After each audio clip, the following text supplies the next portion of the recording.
Bartlett, I commend you because you know how hard this struggle is. The answer to your question is, this is not a one-off. This is happening over and over and over again in America, not just with those persons that may have mental issues, even though we're talking about mental health here, and that's important. But we as a society send in people that have the title law enforcement to a place where people need a warm call, where people need to have someone that can talk with them. And as you saw the characterization of the officer that said, let's just wait it out, there were officers there that bullied that officer. Yes. That happens all the time. Don't think that this paramilitary organization that feeds itself on machismo, and I sure hope that there are police officers in the audience tonight. But don't think that this culture is one that goes away simply because a black man dies, or a brown man dies, or a white man dies. The culture feeds itself. There's a need in America to change the police culture that creates these circumstances that led to the murder of Kenneth Chamberlain. And right now, there is resistance, and you talked about locally. I was talking to members of the Justice Posse from my office. We just named 4 or 5 of our cases that are strikingly similar to this in Nassau County. And I'm just going to end on this point right now. Not a single one of the officers have been disciplined or terminated.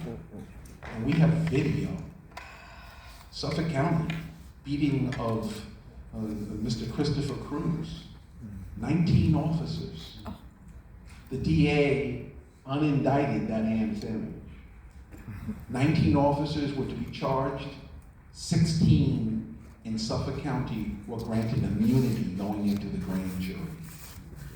2 got indicted on a misdemeanor, and then the judge threw the case out.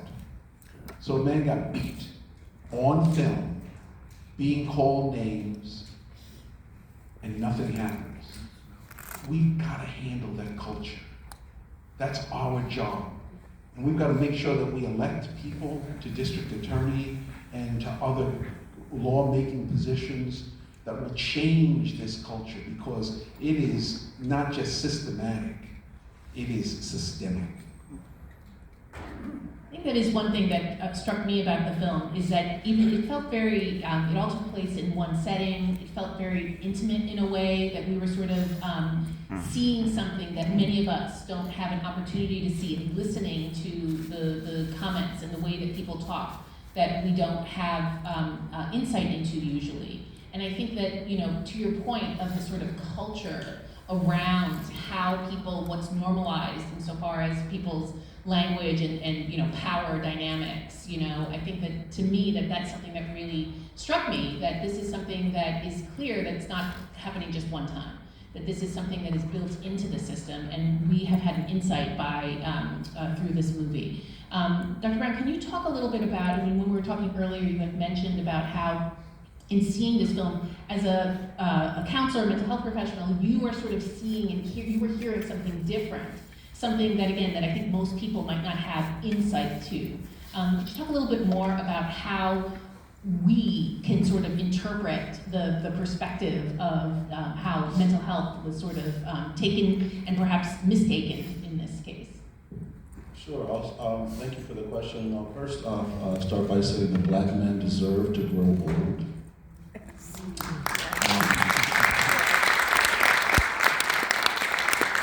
I'll say that black men deserve to grow old and beyond, and see their grandchildren, great-grandchildren grow up and all of that. From my perspective as a clinician, I'll say that it looked different and sounded differently to me.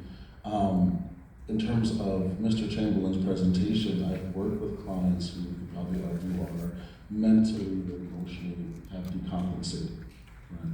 And the literature would suggest that when clients receive a diagnosis of a serious mental illness, bipolar, schizophrenia, etc., but are medicated, right, and are complying with medications, symptoms drastically reduce, for sure. And so from my perspective, from where I was sitting in the audience watching the film and noticing Mr. Chamberlain's presentation, orientation to time, that lucid kind of communication with police officers, I didn't get the feeling the individual had emotionally or mentally decompensated, right? To a point where they were unable to detect, time orientation, et cetera. And I've seen individuals who just lost touch, quote unquote, with reality. And so I think in terms of a layperson's perspective, that disinformation is sometimes communicated to folks generally that, oh, they were crazy, quote unquote, and that therefore justifies law enforcement's reaction, law enforcement's deciding to, forcibly enter because that person had to be subdued, right, or contained. I think that point needs to be made for sure. Because you're saying, from your perspective, you didn't see that, or certainly were able to identify that as needed. In fact, like you had mentioned earlier, it's actually the opposite that happens when people are in that situation. They're not looking to be aggressive. Absolutely, absolutely. We know in terms of literature is that folks generally who are diagnosed with serious mental illness aren't those folks who perform violent acts, right? Especially medicated folks who are treatment compliant. For sure, it's, the literature often suggests the otherwise. It's opposite of the inverse. Mr. Chamberlain, can you tell us, so you, in response to this tragedy, have taken it upon yourself to become an activist, to go work with other people who have been affected by these issues, and to continue to fight to be able to address these issues. What's been the response to your results or to your actions? It's interesting that you say that because I personally feel like I don't see anything. Other people will tell me, no, you're creating change. Change is happening. But I feel like it's not enough. Now, of course, I'm one of the co-founders of the Westchester Coalition for Police Reform. This coalition was founded after the killing of my father. I actually have some of the members that are actually present here this evening who traveled here. And we're working on many different things in Westchester County. One of the things that we were pushing for was police officers responding to these calls where individuals are in some type of mental health distress. So now we have Project Alliance that was created, and now the calls are being farmed out. If it's deemed that it's a mental health call, we're sending mental health professionals to that call, because we know that police officers are not mental health professionals. And a lot of times they tend to forget that their job is to diffuse a situation, not create one. So they're more reactive than they are proactive. So one other thing that we're working on is an Office for Police Accountability. Now, many people will say, like, similar to CCRB, but we know that depending on how you feel about those things, it flip-flops, and many times I agree to disagree even with Mayo, because we go back and forth with it. But we do agree that it means nothing if they don't have subpoena power. It means absolutely nothing. I always say it's like me telling you, you can watch my child, but don't discipline them. So what's the point of you watching them if they're doing something they shouldn't be doing? Exactly. Departments, and often they're kind of considered to be the sort of paragon of safety and protection. In your experience, how do you find that maybe, is there a disconnect there in terms of how people perhaps view the police officers in places like Westchester? I think there's a disconnect in terms of how we view New York State altogether. If you're familiar with Brian Stevenson and the Equal Justice Initiative, the movie he did, Just Mercy, I don't think he would have had that success in New York State. New York State is not a liberal state, it's not a progressive state, it's a high-tax state, but when it comes down to it, you're less likely to have good criminal justice in New York than in almost every other state in the country. We were the second to last state to raise the age at which we treat young people as criminals. So I had an old law school professor who told me, I never thought I came from progressive Mississippi, because in Mississippi you get treated better. In Mississippi, if the police shoot and kill somebody, they probably get arrested. And they probably resolved that case with the family. It's probably a somewhat sincere apology from somebody who might have been a Klansman 30 years ago, 20 years ago, maybe today. Okay, here we have people who like to march when there are killings outside of their own communities, but yet they'll fight you tooth and nail in your community. So they'll talk about Trayvon Martin, but then at the same time they'll fight Mr. Chamberlain. They'll talk about anybody anywhere else. George Floyd, everybody talked about George Floyd, but if George Floyd happened in Nassau or in Westchester, what would have happened? Nothing. They would have fought it. They would have said, oh, well, he was emotional. And you know what they consider? Anybody who exhibits any emotion whatsoever automatically will be referred to as an emotionally disturbed person or an EDP. Okay, and that means that they don't have to afford you any kind of dignity or common courtesy. And if you look at what happened with Mr. Chamberlain, it didn't start out as a mental health call. It started out as somebody who triggered their life aid by mistake. And it only became a mental health issue when the police made it one after they tormented him.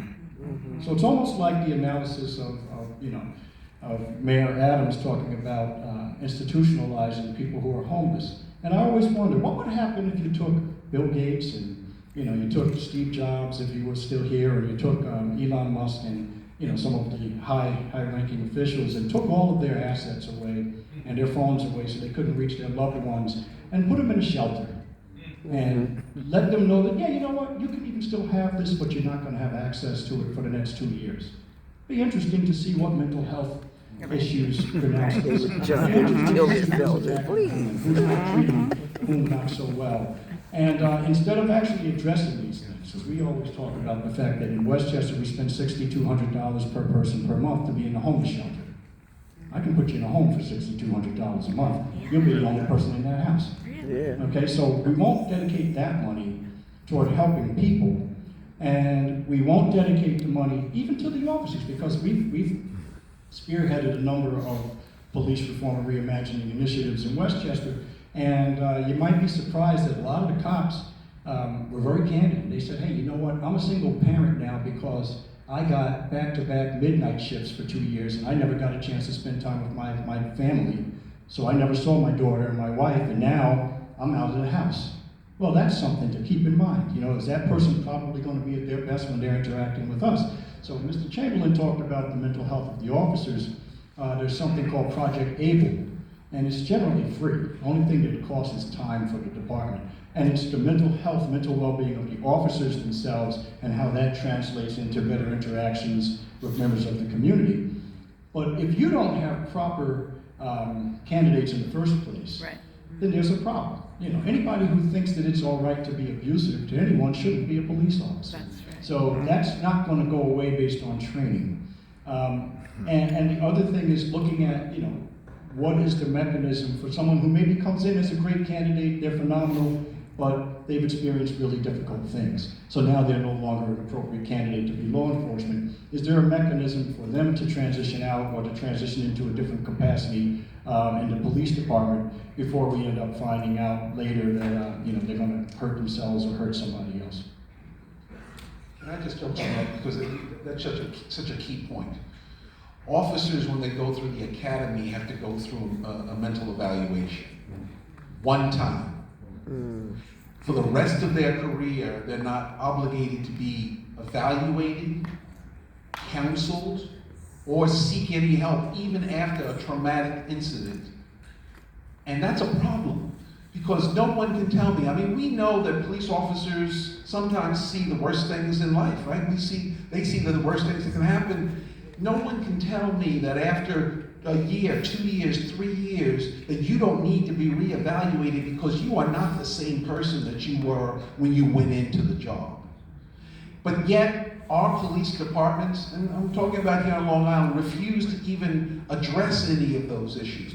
We too put in an officer wellness request as part of our response to police accountability, and it was rejected. Why would you reject that? when indeed there's a need and that we see that. So I just want to just jump on the tail of that to just say that there's a lot of common sense that is being rejected, and it makes no sense, so that makes it nonsense. And we really need to be responsive to the fact that there is no response. May I add just quickly, because I'll forget. You know, look, police departments are not even required to be accredited.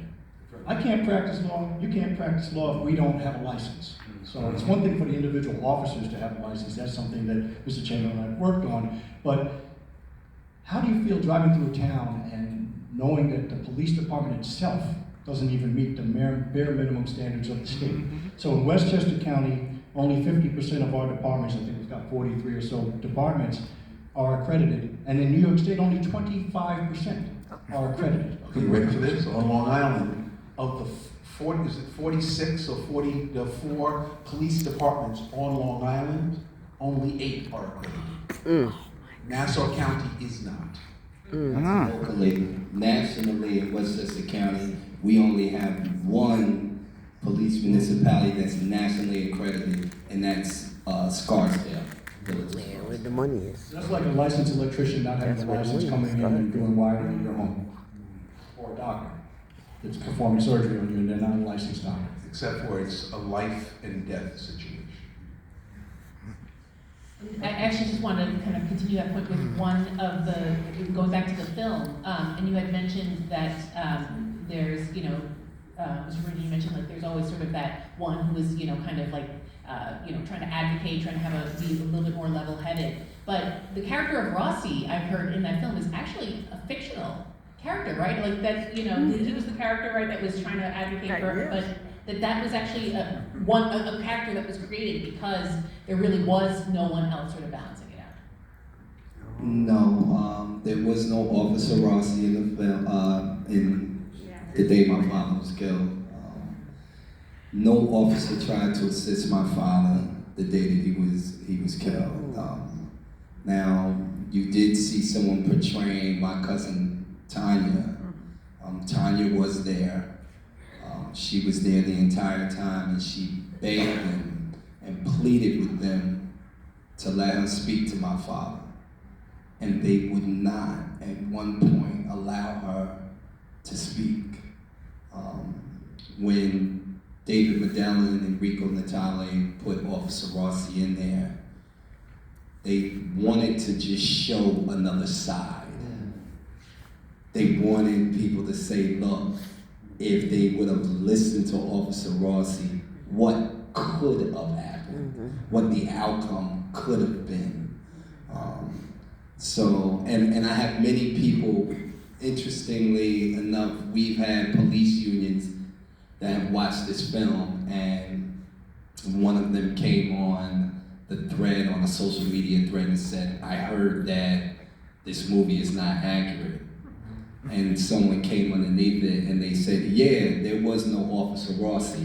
And then he didn't comment after that. And the police never allowed the emergency services professionals to have contact with Mr. Chamberlain. It's a medical call. It would be as if the AMTs got there and didn't let the police address an armed robbery. It would never happen. Under New York State mental hygiene law, the standard is very clear. Is the person a danger to himself or another person? Other than that, you're supposed to step away. Well, did you take your medications? What does that have to do with anything? Is the person a danger to himself or another person really?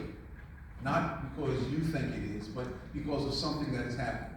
Once that was identified in this film, they should have left. Yes. There are many, many cases here on Long Island. I can just mention, we can list them, but it happened over here in Hempstead not too long ago, where the police, Nassau and Hempstead, came in and the man was painting his bathroom and he was in his parents' home. The parents said he didn't take his medication. Police said, we want you to take your medication. He said, no, I'm fine, thank you so much, please leave. The police started to get rough. The parents got pushed out of the room, the door got slammed. They tasered this man 4 times, 50,000 volts running through his body 4 times. As he screamed, he fell into the white paint. was taken out in a sheet from his own home, in a sheet covered with white paint in front of the neighbors, shamed to death. His mental acuity digressed, right? Is that what you call it, digression? To a point where he lost 3 years of therapy where he was able to operate on his own. And then, they didn't want to talk about the case. They could have, and by the way, they could have settled the case for mid-six figures, $8.4 million verdict, and not a single one of those officers was disciplined. And if you don't believe me, see me, I'll tell you the name of the case. Joe, this reminds me, thinking about this, the idea of the bystanders, the neighbors, the people in the community. What are some of the ways that the reality of policing and race, like we saw in this film, actually affect the mental health of the community? I'll speak about a community I'm probably most familiar with, Black community.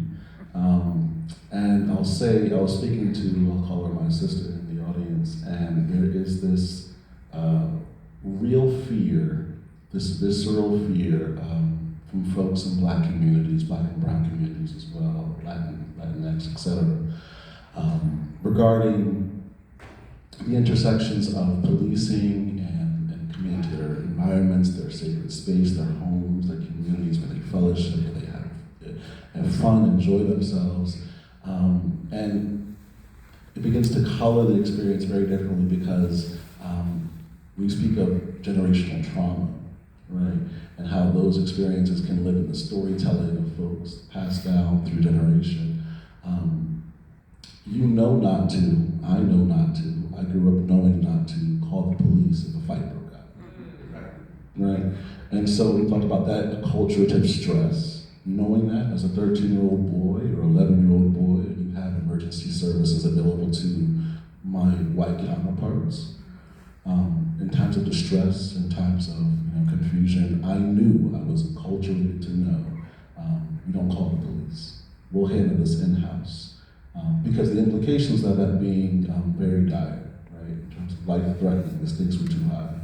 And so shouldering that, living with that as a Black and brown person from a young age, you already, I guess, indoctrinated, if you will, with this idea, talking about stress, right?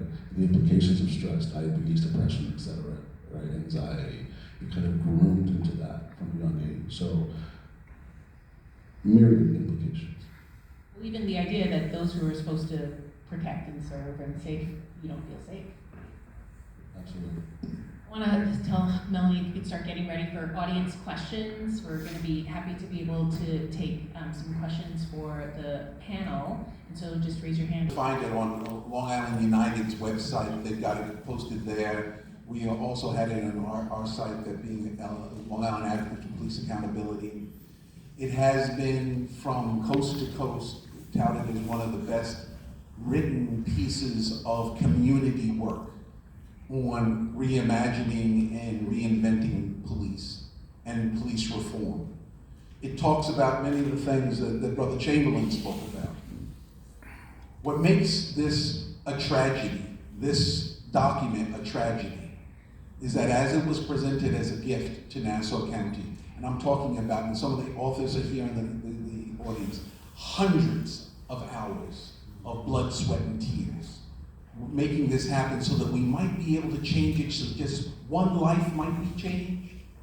It was rejected 100% by Nassau County, their legislature, and the county executive at their time.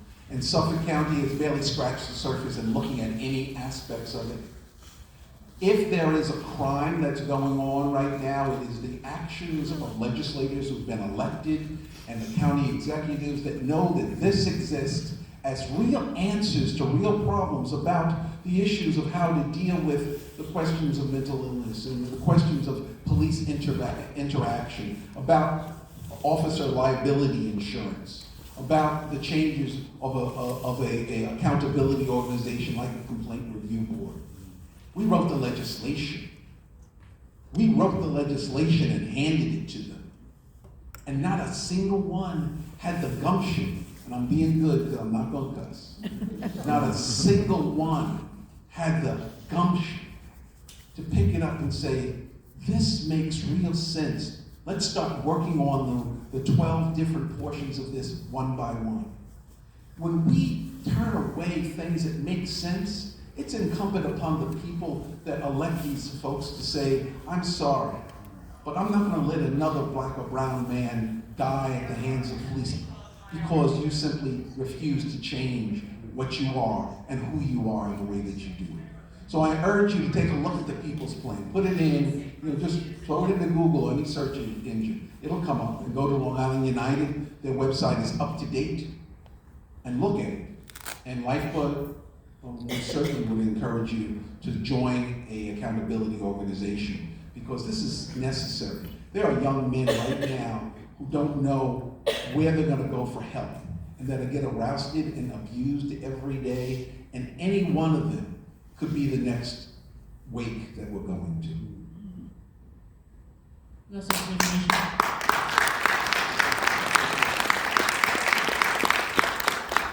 We have some information about the People's Plan. Also, we have some copies out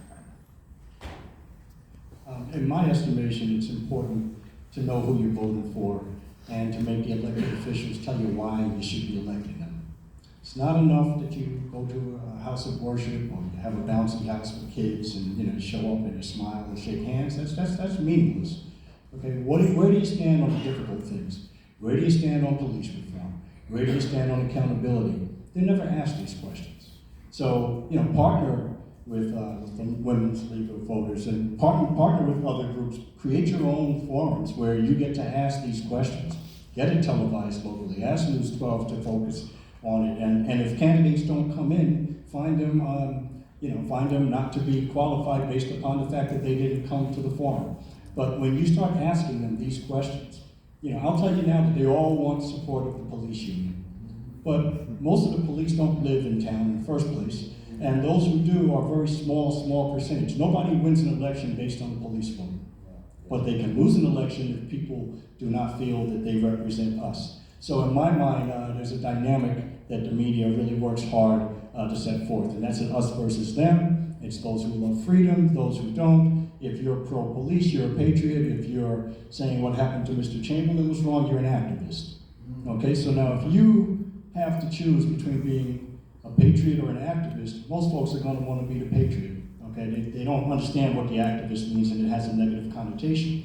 But what we don't talk about is the fact that this does not just happen to people who are black or brown. It happens in white communities all over the place.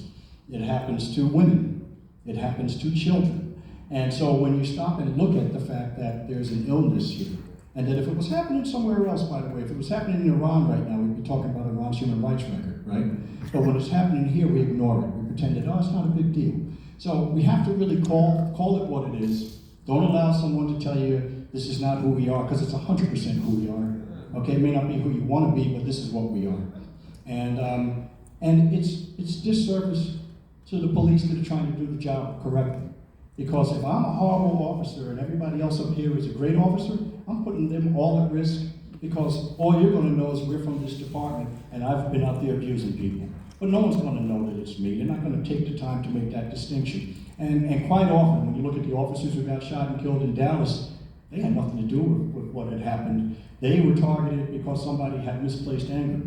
You want to be able to build community. You want to be able to have that police officer in your community be as much of the community as the best teacher in the community, even if they don't live there. They should be invested. And right now, we're not requiring that. Right now we're having people coming in from sometimes 3 and 4 counties away. They don't respect the people in the community. If you don't like the people in the community, or if you don't like people, period, you shouldn't be a law enforcement officer.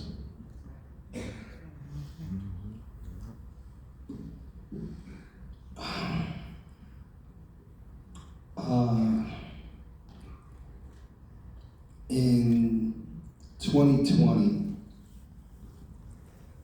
during the pandemic, we saw, as we all sat in our homes, we saw a gentleman be killed by law enforcement, George Floyd. It was during the pandemic. Many people saw what black people complained about forever. People look at the conviction in that case as a win for black people. I've even heard some activists say that, and I said, absolutely not. That's not a win. That's not a blueprint to fighting these types of fights, because although that happened, how many deaths have we seen after the killing of George Floyd? How many convictions have we seen after that? We saw here in New York State that the governor at that time signed into law what he called the most aggressive police reform package ever.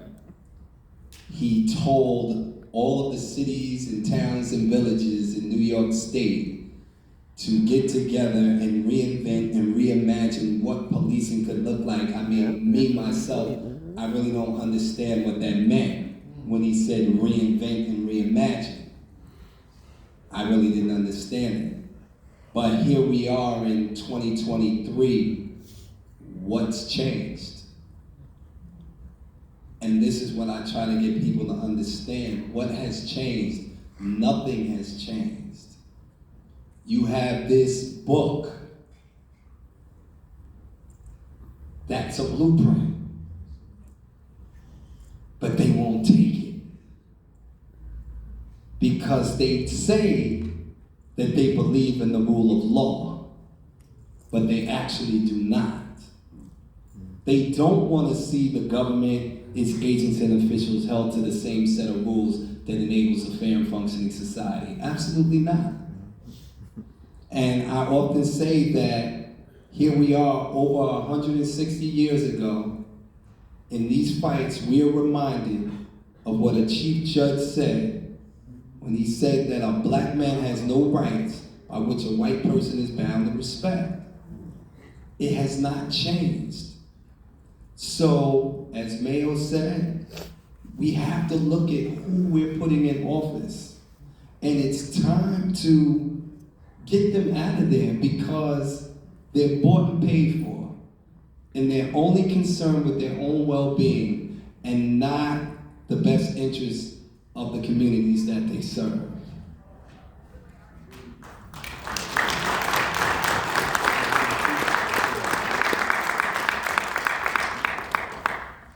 Joel, can you tell us, how can students acknowledge and integrate these realities that we just heard in health, as health and human service professionals? We have students here, it's National Public Health Week, we're looking to be able to, as professors, to train our students, to prepare them for these careers with this as our reality. How can students sort of integrate some of this into their future careers? Well, as soon as you asked the question, I was looking back at my remaining Counseling 270 Social Culture Foundation students in the back. Hey, y'all. Shout out. I think it's important to recognize that you don't know everything, right? You don't know what you don't know. And so from a student's perspective, it's important to seek out opportunities to expand your knowledge, right? To grow your awareness, to expand your knowledge of biases and stereotypes and the history of policing, the history of advocacy, the history of racism in this country, right? To grow that understanding, because I think without that awareness, right, you can do real harm to the communities you will one day serve, for sure. And so to looking at books and movies that talk about the abolitionist movement, et cetera, having that knowledge at your disposal, I think is a great starting point in terms of growing advocacy and your knowledge on these areas. It's almost an obligation, right? As people who choose to go into this field, to be able to recognize that, your education doesn't stop at graduation, and that it is continuing, and that it, as you said, in order to be able to serve the communities and the people that we're looking to be able to serve, we have to know the histories. We have to understand the current status of what people are going through, the traumas, their lived experiences, even if it might not match ours. When we look at modern day policing in the world, it takes more time to become a beautician than it does a police officer in America. Other nations in the world that have police forces and have a much lower rate of police misconduct and murder and all the things that we deal with here, it takes years for them to become police officers. A process, and then there are high standards, educational standards. In many police departments still here in New York, you can get a job as a police officer with a high school diploma and then be working on your whatever. There's a real concern about that, and not that we don't want to make people accountable. We do, but you need to be accountable going in every day, because you have that, what they call an equalizer strapped to the side of your waist.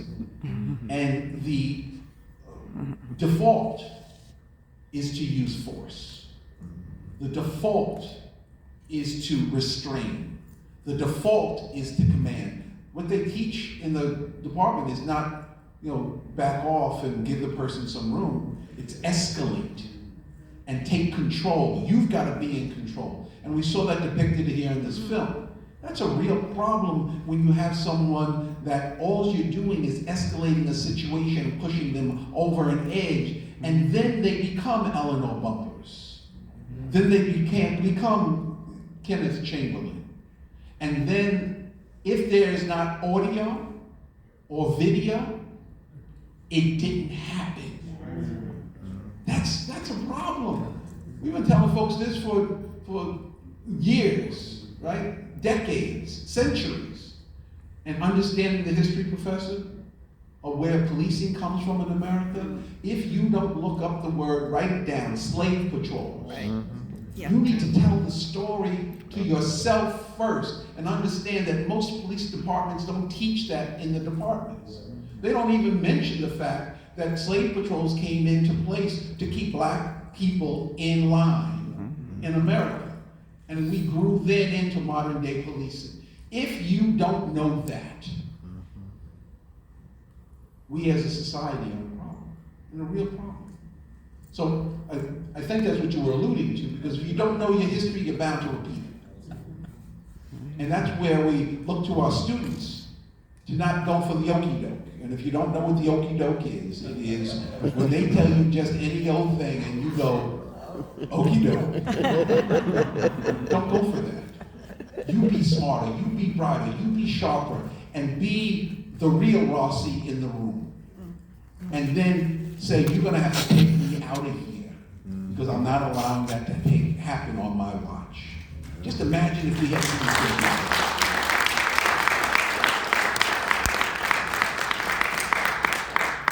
I want to be able to open this up for anybody who has comments or questions. We got somebody in the back. Melanie, if you want to just bring the microphones, if we have Questions based upon what's now an erroneous decision regarding qualified immunity. And she found that the officers behaved in a manner that would have been reasonably acceptable. The appellate court said that they couldn't figure out how she was able to reach that determination and overturn her decision. Qualified immunity is something that uniquely protects police officers and members of government, where uniquely they are able to say that somewhere there would be some person who is in my profession who might reasonably do this. No one else on earth gets to do that. No one else gets to say, well, somebody might have shot that person over, dropping a Coca-Cola. Nobody gets to say that. And somewhere somebody probably thinks that's okay. So qualified immunity is huge. It's a tremendous hurdle. And by the way, Amy Marion, we oftentimes refer to as qualified immunity as quantified impunity, because that's exactly what is allowed. Because officers have been taught that you can hide behind that shield, and it becomes a way of trying to avoid the responsibility when you do take somebody's life, or you hurt someone, or you ruin their lives. Don't forget, this is just I mean, the loss of life is an ultimate thing. People are ruined for their life because of interactions that should never have taken place. And those situations, police officers, unfortunately for us now, have the ability to hide behind that. So with regard to qualified immunity or quantified impunity, it should end in New York State, and it should end in the entire country. And that's why it's important for us to deal with the George Floyd Accountability Act that's in Congress right now, and it needs to be passed. So if you haven't, your congressperson or your senator, demand that they pass that. You know, and just to add to that and go back to the conversation of the slave patrols, there was qualified immunity even back then. Yes, sir. All right now. Because it was okay for the slave master to kill the slave. All he had to do was say, I was disciplining him, and he ended up dying. What you hear now is, I feared for my life. So it's the same concept. So this is why it's so important. And you know, the brother that you heard in the back talking is one of the brothers that's part of the unqualified immunity in New York team. So please feel free to speak to them at the end of this and see how you could participate in that as well. Just very briefly, when you look at qualified immunity, officers are coached to use certain language. So if I get a case tomorrow morning and someone comes in with 2 black eyes and stitches over their eyes, I can tell you what they're charged with. They're going to be charged with assault second degree because they're going to claim the officer was hurt. That injury is normally going to be to their hands or to their knee or something, some minor injury, scrape, and abrasion. They're going to be charged with resisting arrest, and they're going to be charged with obstruction of government administration. So I can tell you that as if I had a crystal ball. I can also tell you that even with the video, which would have prevented us from having cases most of the time, you'll hear the officers say to a jury, you have to understand it was a very fluid situation. Every officer says that. Okay? That means qualified immunity. That means somebody else might have panicked. Things were happening so quickly. You know, how was I to know? Now, when you look at Mr. Chamberlain's case, you know, they suggested someone was in the home with him, that either he was barricading himself or he had a hostage. That was one of the theories they threw out there, except they didn't follow their own barricaded person or hostage protocol. So if you really believe that, the protocol is you don't further agitate that person because it's probably not good for them or whoever's in there with them. But they never believed that was the case. But again, it's easy for them to come up with plausible alternatives, which in the eyes of a federal judge or a state judge may end up being qualified immunity. And they did not call in the negotiator. Absolutely. They didn't call in the negotiator. They were required to. And that's why, and for the other young lawyers that are in the room, there are a few, you need to know police work as well as you know your law stuff. Because there were things that happened in that film that I'm sure that we could spend all day talking about that should have happened, that didn't happen, or the language, referring to someone as a Cocoa Puff. Yeah. Or the kumbaya, and all that code words are being used in every police department. Don't think it's not happening. There are people in police departments now that if you look in the back of their closets, there's a hood. Mm-hmm. Don't be fooled. And I'm just saying that from experience. I had a corporal in Suffolk County said, have you ever seen anybody beat and abuse anybody in the jail? And he said, yes. I said, did you report it? He said, no. And I asked him, why not? Chanel, tell me if I'm lying. No, that's what's up. And I said, why didn't you? He said, because any police officer that would rat out another police officer, their career would be over. Mm-hmm. This is sworn testimony, folks. What's it, the blue code? And when that's shown to the higher ups, they do nothing. If you don't think that we have a problem, just come see me, because I can run you a serial, and so could Brother Bartlett, a serial of things. And that's a problem. Not only might you have your career come to an end, but some of you are too young to have seen this film, which is a true story. Watch the movie Serpico. Okay, Serpico was a police officer who took the oath seriously. He was a person we should hail as a hero. If we had nothing but Serpicos, I think we probably wouldn't be here this evening, okay? And he was talking about corruption and criminality amongst the officers in his ranks. They tried to kill him, okay? And some of my former some of my friends who are retired officers, and I ask them to be private investigators, won't take certain cases because they tell me I know what police can do, which shocks me because what did you observe? You know, so there's just a lot there, a lot to unpack, and I think that many of us talked about the fact that sometimes mental illness also finds its way into our police ranks. So you also have people that you're working with who maybe other officers are afraid of. There just was an officer, Tartaglione, who was a Westchester cop in Briarcliff Manor, who was convicted of killing 4 people. They found the bodies buried in his yard. He had arms like this. He was bigger than Hulk Hogan. And I mean, people complained about him a lot.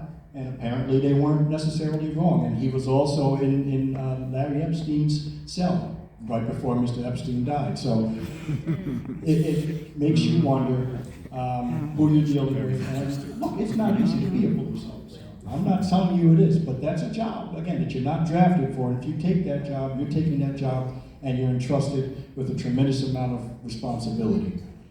And it's well paid.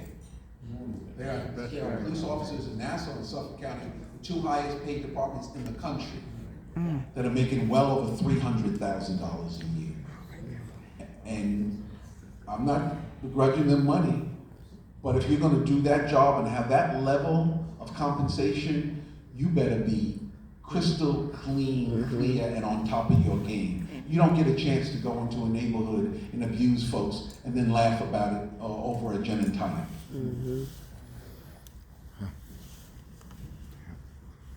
Thank you all for being here, and you got to be a special person to witness or see that film over and over again. So I commend you for being here and looking out for the times. My question is, I'm sorry, can you hear me? Okay. So my question is, and you all kind of brought it up regarding the court cases, the grand jury, even with video. How would you recommend, or what would you suggest to make the change in that, right? And that would be from a national standpoint or a state standpoint, where every state has its own, but for me personally, I have a huge problem with it, but I want to know your opinion on how do you think that can be changed or modified to make it fair? Thank you. Well, let me just speak from my father's case first, just so you understand, because we've talked about the video and the audio. The day that my father was killed, the narrative read, police shoot and kill hatchet-wielding man. That was the narrative that was put out there. Then they said he had a knife. And they said he had a hatchet and a knife. Now, when you hear police shoot and kill hatchet-wielding man, what is your first thought? There's some guy running around trying to harm people, and the police had no choice but to use deadly force. What we didn't realize at that time, myself and my attorneys, the day that my father was killed, we did not know that Life Aid records everything. We didn't know, so the police didn't know either. And then we got a phone call from them, and they said, and I'll never forget it, because the Life Aid people called me directly, and they said, Mr. Chamberlain, we recorded the entire event. And I said, you did? And they said, yes. And then her words behind that was, oh my God. Quickly, the DA subpoenaed that and got that into her control. We were allowed to hear the audio in the DA's office. It's myself, Mayo, a few family members, had to be about maybe 6 or 7 of us in the room. And excuse my language, because I need you to understand, as we were listening, we hear, I don't give a fuck, nigga, open the door. And we said, play that back. And the DA said, why? What did you hear? And we all repeated exactly what we heard. And he literally tried to act as if he never heard it, and that was the first time. What? The DA at that time was Janet DeFiore. She promised a full and fair investigation. But in May of 2012, she came back with no true bill. A reporter asked her at the press conference, "What about the racial slur that was hurled at Mr. Chamberlain moments before he was killed? Isn't that a biased crime?" She said, "Yes, it was used, but it was used as a tactic to distract Mr. Chamberlain." Oh, come on. I never in my life heard anything like that. My problem here, point blank, and I'm sure the attorneys can expand on it better than I can, grand juries should not be secret. Right. They should not. Okay, because we don't know what was presented, Yeah. what you put on the table for them to even consider. As to this day, I don't know. But I can bet you they only put intentional murder on the table for the grand jury to consider. They never said crim neg, they never said manslaughter, they never said any of the lesser charges. So one of the biggest things, or one of the biggest pushes, if there's any way to cause that to happen, is that we need to push to try to stop these grand jury proceedings for being secret, and they'll always say, "Oh well, we're trying to protect the witnesses." No, I don't buy that. Well, I mean, look, they're not trying to protect the witnesses because most of the witnesses testify at trial. There's no secret who the witness is. And if there is a unique case where you have somebody that you need a protective order, then you can seek that protective order. And if the judge says, okay, this person is secret, we need them to go forward, and they're at risk if they're made public, that's fine. And you have a hearing about that. Okay, and that can be in camera, so we're not there, we don't know who those people are. But to suggest that the grand jury is impartial, when again, it's in the district attorney's office, is absurd. I worked in the DA's office. There was a guy who ran the grand jury, and he became your friend. Over 30 days, you got to know him. He asked you whether your kids had a good soccer match. He brought donuts in for everybody. Look, whatever he wanted, they were going to get. Whatever he wanted. And if the grand jurors ask any questions that get a little close to like, hey, well, did they yell a racial slur? Anybody do anything to Mr. Chamberlain? Why weren't the EMTs there first? Then the DA will say, oh, you don't need to worry about that. Well, stay on the issue, and the issue is whatever they decide the issue is. So if my client goes into the grand jury right now, I can't ask questions. I can just be there. So we're limited to whatever the prosecutor wants to ask. Now, it ought to be open to it should certainly be, not be secret, number one. Number two, it ought to be in a neutral location. It should have equal access. Your subpoena power ought to be able to work there, and you ought to be able to cross-examine their witnesses so you can find out who's not a good witness. Instead of having someone sitting in prison, ultimately to find out that, it's not a strong case, but they've been in prison. And by the way, there's a prisoner's dilemma, so once you're in jail, the longer you're there, more likely you are to say you did something that maybe you didn't do. So all of those things are there. There should be checks and balances which require them to let people know if the police officers have a disciplinary history, what that is. They ought to be able to weigh the credibility of that witness or that police officer in the grand jury. And the grand jury also should be required that their questions be answered. If they have a question, it should be answered. If you feel that it's not a proper question, then the prosecutor or perhaps the defense side should be able to go to a judge for a ruling as to whether it has to be answered. The only voice in the grand jury that is the advisor is the district attorney. That's the only, they are the advisor to the district, to the grand jury. That's important. We have time for one last question. Yeah. Are you pointing at me, friend? No. Okay. So I'm directing my question to the two attorneys.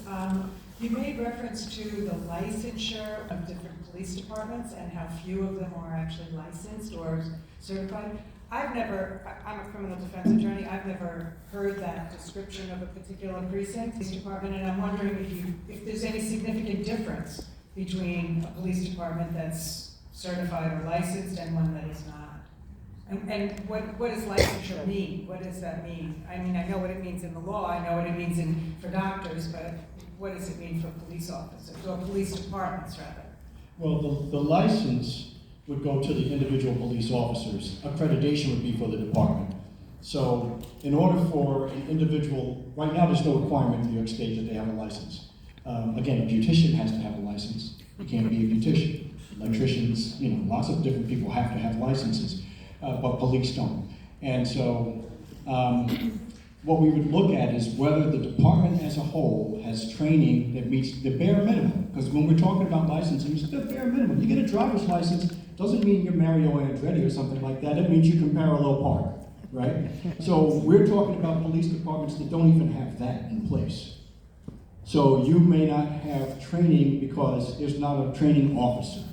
You do not require use of force protocols. You do not have a written manual that meets the standards of the state of New York.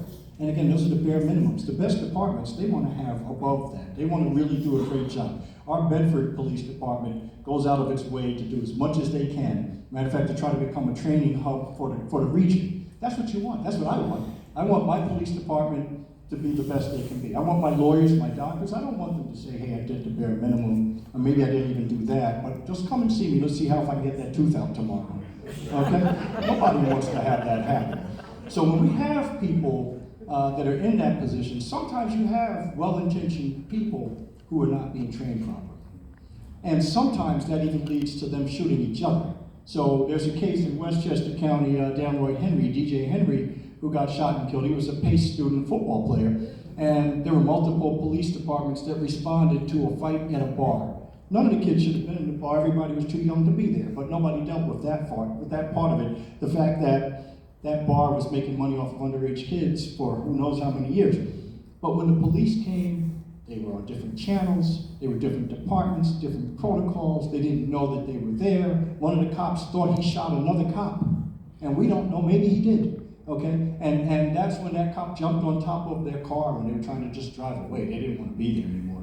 Plainclothes cop jumps on top of your car and shoots through the windshield, killing the young man. Okay, so when you have multiple departments that are not coordinated, or one that's maybe trained well and one that's not, and they're all responding, it's just a recipe for disaster for whoever they're interacting with, as well as potentially for the officers themselves. And just to answer your question on top of that too, if you look in the back of the People's Plan, Appendix 1, it lists every police department in Nassau and Suffolk County. And by the way, did you know that there was a police department in Kensington Village? One person says yes. That's scary.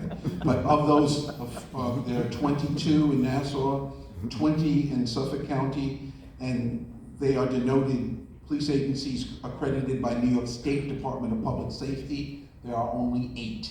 But do you see a difference between, in terms of abuses or whatever? I mean, is there some relevance to being certified in that they behave better? The answer to the question is, I don't see any difference. But if indeed there is a standard that should be met, and we have police departments that are not even meeting the minimum standard, therein lies another problem with the culture that allows that.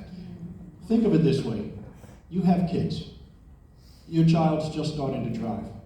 Okay, they go to school, Syracuse. They're going to be driving from here to Syracuse, and they're passing through 20 counties and passing through 100 towns. It's hit or miss whether the police they encounter are accredited. It's hit or miss whether the officer in one small village would even be allowed to be a police officer in an accredited department. Do you really want them out there dealing with these people who just may not know? Give them the benefit of the doubt. They just don't know that you don't shoot at a car because it's moving. They don't know that you don't do a cavity search on a kid because he has marijuana. These are the things you deal with. These are the things you'll be exposed to. And will the judge probably have an issue with it? No. And by the way, many of our judges, they're not full-time judges. Many of our judges do not practice criminal law. Some are not lawyers in New York State. There are judges who are farmers, and they're a judge on Tuesday every 2 months. So these are the people deciding whether there's probable cause. And guess what? They go out and drink and hang out with the cops all the time. You think they're not going to sign the warrant? We got a case overturned because a judge signed a faulty warrant. The client had 35 AR-15s. And they took them on a red flag, saying he was a threat to himself or others. He was not. He had mental health issues, but he wasn't exhibiting any threats to himself or others. He was autistic. That was the only basis that they could articulate. We were able to get that warrant thrown out, able to get the charges thrown out. That judge should never have signed that warrant, and the police should have known better than to seek a warrant under those circumstances. But what makes it even worse is this unaccredited department went to the house at midnight, okay, to try to get this young man. Well, that's how you get shot. You didn't need to do that. They had called him previously and said, can we come down and talk to us? And he said, sure. Okay, now they would have tied it. If it went south, they would have said, well, he had mental health issues. Nothing to do with why that would have gone south. Went south because you descended upon a man's house at midnight, everybody's dressed in black, and they thought you were breaking into the house. So I know the question was directed at you guys, but I mean, when I look at it as a family member of a victim of injustice, we talk about accountability. Having police departments being nationally accredited is a step towards that. But I'll give you a better example when I talk about accountability. So in Westchester County, we have 43 police municipalities. 43. The policy in Greenburgh, New York for police body cameras is anytime you make a stop, your camera comes on. Anytime you stop someone. In White Plains, New York, it is at the officer's discretion whether or not they want to turn the camera on. All 43 police municipalities train at the Westchester County Police Academy. They're all given certificates there that they have completed their police training. I spoke to the Chiefs Association along with Mayo, and I said, well, if everyone goes to the Westchester County Police Department, why is there a Greenburgh, White Plains, New Rochelle, Mount Vernon, and Yonkers Police Department? Why is it just not the Westchester County Police Department that will bring about a greater level of accountability because the policy will be consistent across the board? They looked at me and they laughed. It will never happen. Why? Because they do not want to be held accountable. So Greenburgh is right here, and I can literally take a step right here and I'm in White Plains.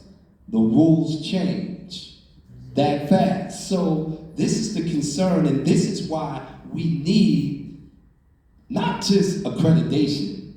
We've always pushed for national accreditation, because the level of accreditation that they usually get when you see it on their cars and everything accredited, that's just very low level. It's the bare minimum. It's nothing. National accreditation, they are held to a much higher standard. And one of the things that we're pushing for in Westchester County, if we can get all of these departments to fall under one umbrella, which would be something great, then you'll see a greater level of accountability because the policy is consistent. Except if you can do that, now you're losing 42 chiefs, 42 deputy chiefs, and we're in one of the highest, this whole area, okay, is one of the highest taxed areas in the country, not the world, because we have village government, we have town government, we have city government, we have 50 police and fire departments, and when New York City has one of each, and it works reasonably well, certainly as well as what we're dealing with in Westchester County. So now you're starting to look at even why do we have so many courts? Why does every little town have a court? Okay, so that's a lot of where our tax dollars go. And again, as voters, we can certainly talk about that, because if you needed an early childhood program, we'll be told we can't afford it, right? Yeah. And if you wanted an after-school program, you can't afford that. And if you wanted a real health care where you're not sitting in the ER for 48 hours before you're seen by a doctor, we can't afford that. But we can pay this. In I think it was Ramapo, one of the towns in Rockland County, I want to say, the chief of police retired at $637,000. Okay, so I mean, if you think that that's what a police officer should retire with, that's great. And I don't begrudge them being paid well. It's a job I think you should be paid well. But $630,000 I think is a bit much. And they give them a car and other perks. So a lot of it goes toward that. Okay, I mean, that's, yeah, nice work if you can get it. One final question.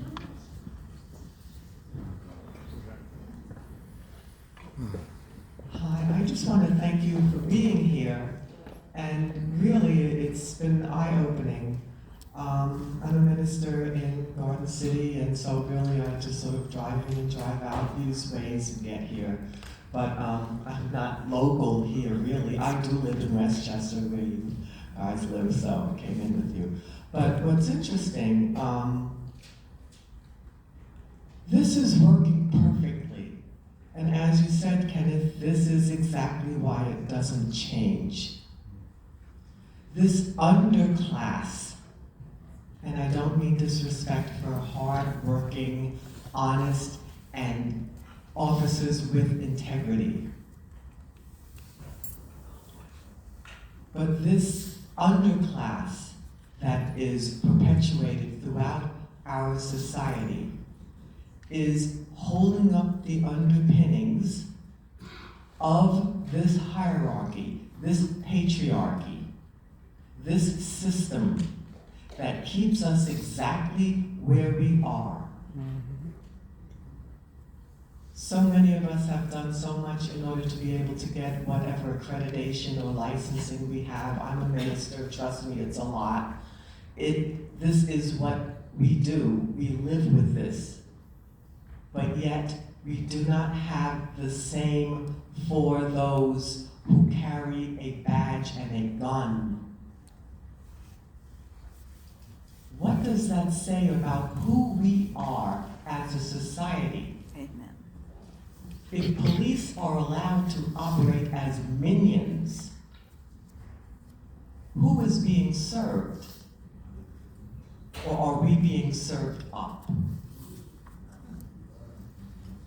Something needs to change. When you said nothing changed, I'm thinking we have really just institutionalized and protected rolling patrols, as was said, and it's 2023, but we won't teach about it because we can't teach that stuff, CRT and whatever boogeyman, but the bottom line is all of this remains in place. I need to find out what's in that book, so I'm going to see what you got out there, because I need to know. There are portions that are back there, they may all be gone now, but if you need to speak to any of the members with the shirts on that talk about police accountability, we'll make sure that you get a copy. Yes, yes, thank you, yes. And with that, I want to end by, first of all, just saying that this film is available for purchase at Amazon, iTunes, HBO Max subscribers, but also the producers have said that if anybody wants to screen this film for free, that it is available. So we can help you out if you're interested in that. And we also have information on ways to get involved at that resource table outside. And I want you to help me in thanking our wonderful panelists.